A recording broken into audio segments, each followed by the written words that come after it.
अस्सलाम वालेकुम friends, welcome in foodie wellness kitchen. Friends, आज मैं आपके लिए बहुत ज़बरदस्त सी सैलेड की रेसिपी लेके आई हैं। चले जी शुरू करते हैं। बिस्मिल्लाह रहमान रहीम। जी, आज हम बनाएंगे सैलेड। वो किसका? कुकम्बर का। इसको आपने अच्छे तरीके से धो लेना है। और आपको तो पता है सैलेड जो है वो हमारी रूटीन में नॉर्मली हम यूज़ करते हैं। तो खीरे की वैसे भी तासीर ठंडी है और पानी की कमी को पूरा करता है, और अगर शुगर का मसला है तो उसके लिए तो ये बेस्ट है। तो इस तरह आपने इसके फ्रंट और बैक से कटिंग कर लेनी है, इसके सिरे को काट देना है। और अभी तक आप नए हैं, चैनल को सब्सक्राइब नहीं किया तो जल्दी से सब्सक्राइब कर दीजिए।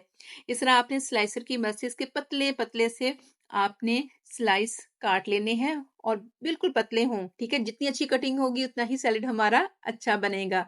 और ये देखें, इस तरह से हम इसकी कटिंग कर लेनी है। और यहाँ पर जो एक प्रॉब्लम आएगा उसका मैं सोल्यूशन आपको बता देती हूँ कि जब हम हाफ कटिंग कर लेंगे खीरे की, तो ये देखें दरमियान में से इसकी कटिंग खराब हो जाएगी। अगर बीज है या कोई इक्वल जो इसका लेवल नहीं होगा, तो आपने क्या करना है जी, ये है आपके लिए एक जबरदस्त सी बोनस टिप्स।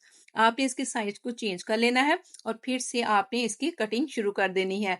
तकरीबन 5 से 6 मिनट में ढेर सारा हम सैलेड की कटिंग कर लेंगे। ये देखें माशाल्लाह अल्हम्दुलिल्लाह, बहुत ज़बरदस्त सी स्मूथ सी बिल्कुल पतली सी लेयर की हमने कुकम्बर की कटिंग कर ली है। अब हमें क्या चाहिए? बिल्कुल थिक सा दही चाहिए, बिल्कुल क्रीमी टेक्सचर का। अगर घर में बना हुआ दही है तो आप इसको क्या करना है कि आपने स्ट्रेनर की मदद से उसका पानी हटा देना है, और बिल्कुल इस तरह का हमें दही चाहिए थिक सा।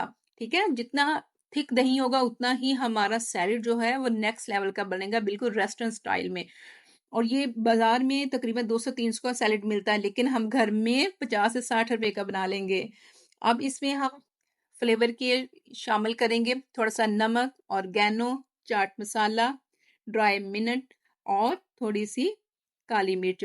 अगर आपके पास तो फ्रेश मिंट और धनिया होगा सब्ज़, तो आप वो शामिल करें, उससे बहुत अच्छा फ्लेवर आता है। मेरे पास नहीं था तो इसलिए मैंने ड्राई मिंट इस्तेमाल किया है।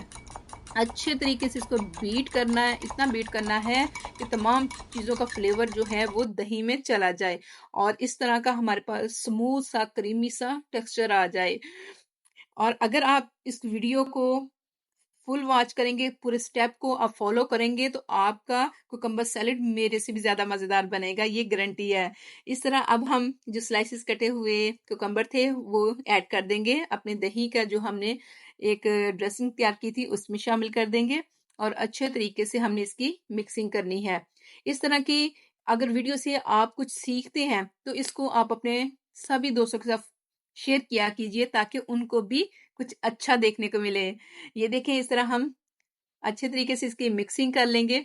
और माशाल्लाह ये देखें अल्हम्दुलिल्लाह, है ना एक नए स्टाइल का सैलेड। और अब हम इसको डिश आउट करते हैं, और माशाल्लाह इसकी लुक देखें, और खाने में इतना जूसी और मज़े का होगा।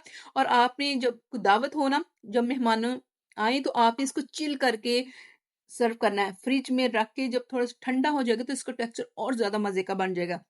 ऊपर से हम चिली फ्लेक्स या आप चाट मसाला भी यूज़ कर सकते हैं, उसके साथ इसकी गार्निशिंग करें और सर्व करें। ये देखें जी माशाल्लाह, हर बाइट में आपको मज़ा आएगा। आई होप आपको कुकम्बर सैलेड की रेसिपी अच्छी लगी होगी। आपने अपने तमाम फैमिली फ्रेंड्स दोस्तों में इसको ज़रूर शेयर करना है, वीडियो को लाइक करना है और चैनल को सब्सक्राइब करना